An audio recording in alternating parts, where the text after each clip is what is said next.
Aujourd'hui, 2 foyers sur 3 disposent d'une connexion Internet.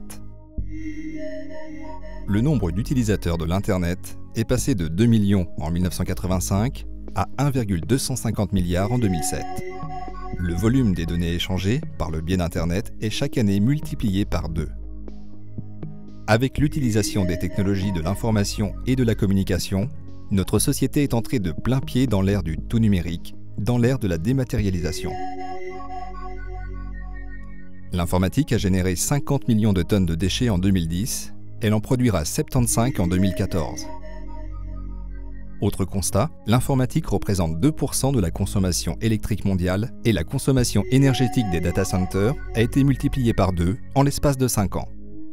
Informatique et environnement seraient-ils incompatibles? Situation paradoxale pour une société qui a fait le choix du développement durable comme axe de progrès. Mais depuis plusieurs années, une nouvelle tendance émerge, le Green IT. Cette démarche vise à réduire l'empreinte carbone de l'informatique en limitant les nuisances liées à la fabrication, à la fin de vie des équipements et en optimisant la consommation électrique des matériels et des infrastructures. Face aux enjeux environnementaux, le Green IT est devenu une tendance forte que l'on retrouve dans de nombreux projets.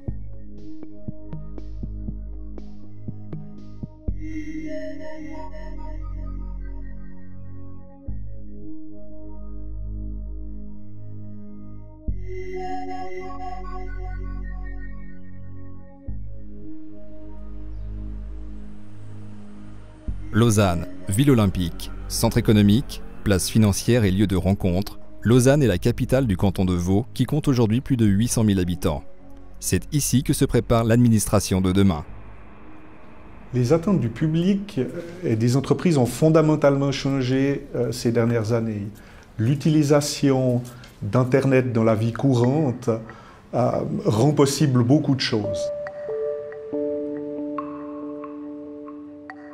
Faire vos courses par Internet, réserver des voyages depuis Internet sans vous déplacer, tout ça est possible maintenant.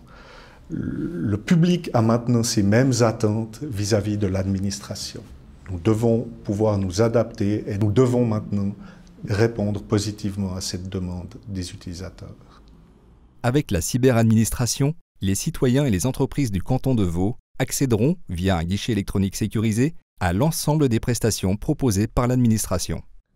La mise à disposition de prestations en ligne et par le biais de notre programme de cyberadministration va demander une évolution conséquente de notre administration, tant au niveau de l'organisation, des processus que des infrastructures informatiques. Il faut bien imaginer que nous allons passer pour une informatique vaudoise maintenant qui s'occupe de 10 000 utilisateurs ou qui répond à 10 000 utilisateurs, à une ère où nos systèmes seront ouverts à des centaines de milliers d'utilisateurs. Et cela, 7 jours sur 7, 24 heures sur 24.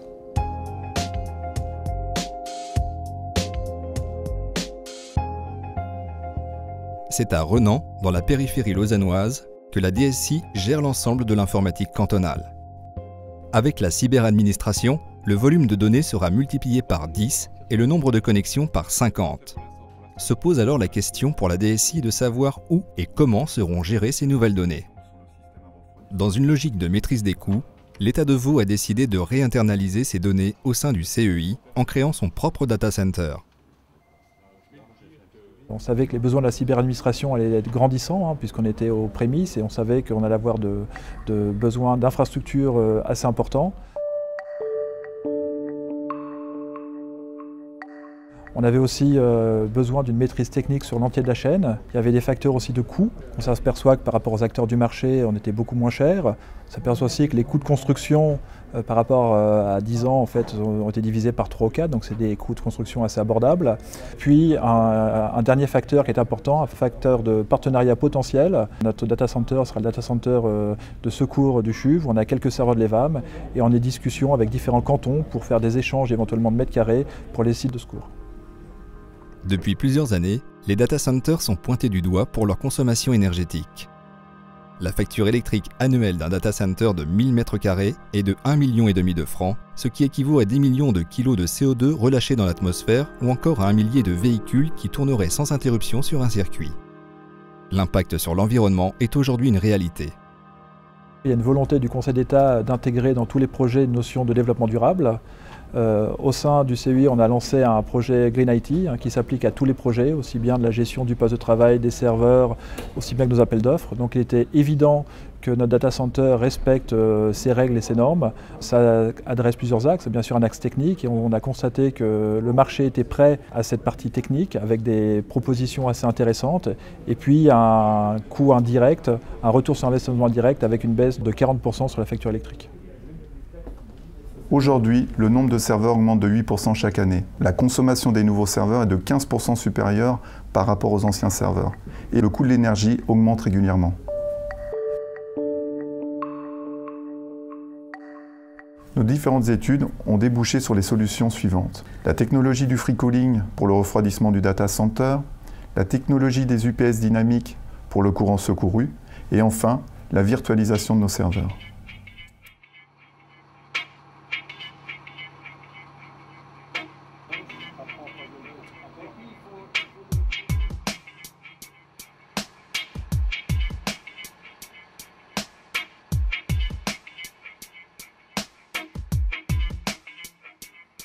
Mercredi 27 octobre 2010, livraison du système d'alimentation électrique du data center.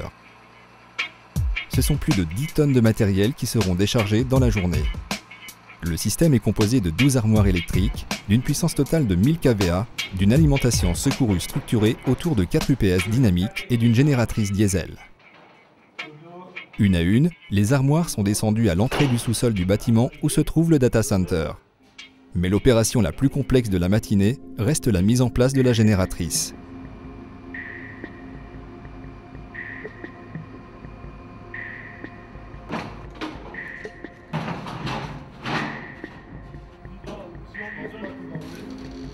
Centimètre par centimètre, les 7 tonnes de la génératrice sont déplacées jusqu'à son emplacement définitif. Un système d'alimentation secouru utilise généralement des batteries. Pour son data center, la DSI a fait le pari de l'innovation en choisissant une technologie plus économique et plus écologique. Pour le centre informatique de l'État de Vaud, nous avons fourni un équipement UPS dynamique qui est équipé de modules à énergie cinétique qui emmagasinent de l'énergie et qui la restituent lorsqu'il y a une coupure de réseau. Lors de la disparition du réseau, les modules cinétiques reprennent la charge et l'assurent pendant 15 secondes le temps au groupe électrogène de démarrer et de reprendre celle-ci. Les principales raisons qui ont incité la DSI à retenir cette technologie, c'est son faible coût d'entretien et surtout son rendement. L'équipement que nous avons fourni de plus est supérieur au système traditionnel sur une consommation de 10 kW. Avec un système à batterie, 1,5 kW est perdu, alors qu'avec notre système, un demi-kilowatt est perdu. Donc nous avons un rapport de 1 à 3 entre les deux systèmes, ce qui est appréciable dans une logique d'économie d'énergie actuelle. Grâce à la technologie des UPS dynamiques, la DSI estime réaliser un gain de 7% sur la facture électrique du data center.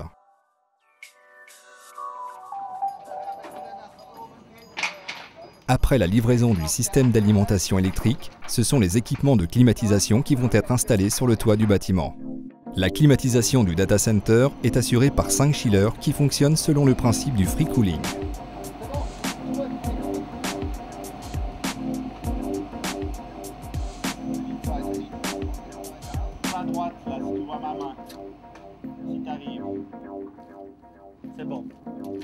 En mode free cooling, les chillers utilisent l'air extérieur pour produire le froid qui servira à climatiser le data center. À partir d'une température extérieure de 5 degrés, le circuit de climatisation sera refroidi naturellement.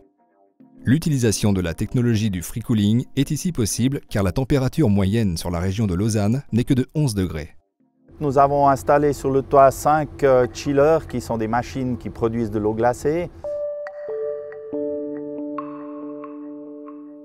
Cette eau glacée est transportée jusque dans les salles du sous-sol par un système de tuyauterie d'une contenance d'environ 8500 litres. Nos chillers fonctionnent selon le principe du free cooling, ceci afin d'économiser au maximum l'énergie. Et dans le même esprit, les machines et armoires de climatisation qui sont installées dans les data centers sont au même titre que les chillers équipés de ventilateurs à vitesse variable, toujours dans le but d'économiser l'énergie. Et en plus, dans les deux salles informatiques, tous les racks sont installés de manière confinée, fermés selon le principe de l'allée froide pour éviter les déperditions d'énergie.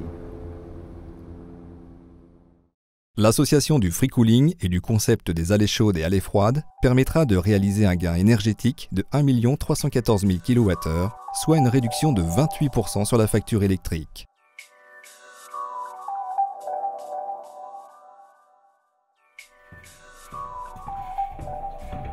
Deux mois avant sa mise en service, la première salle du data center est quasiment prête.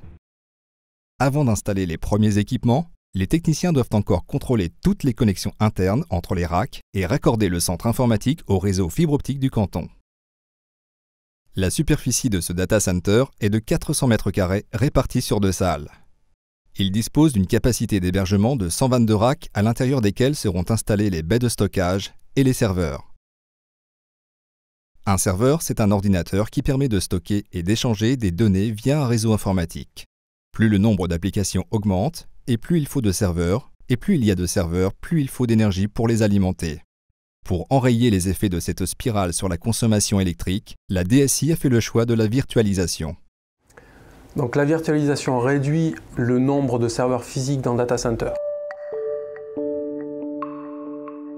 Pour exemple, aujourd'hui, on a éliminé à peu près 300 serveurs physiques, donc ça représente 600 alimentations électriques, ramené aujourd'hui à une dizaine de serveurs qui, eux, ont 4 alimentations, donc le ratio est très important. La virtualisation permettra de réduire de 95% la consommation électrique des serveurs. En intégrant son projet dans une démarche Green IT, la DSI estime réduire de 40% la facture électrique de son data center. Au-delà de cette dimension économique, il y a également un impact environnemental qui doit être pris en compte et qui se traduit dans les faits par la suppression des batteries et par la réduction du nombre de serveurs. À partir du moment où on réduit le nombre de serveurs physiques, on diminue l'acquisition de matériel. Donc en amont de la vie du data center, ça diminue les transports, ça diminue la production aussi de composants électriques, ça diminue aussi tout ce qui a trait aux manipulations d'assemblage des serveurs. Dans le data center, ça réduit le dégagement de chaleur, mais aussi la consommation électrique. Et puis, au-delà de la vie du data center, ça diminue aussi tous les impacts liés au recyclage des composants des serveurs. Avec ce data center, l'État de Vaud a fait le choix d'une informatique éco-responsable, d'une informatique plus respectueuse de l'environnement.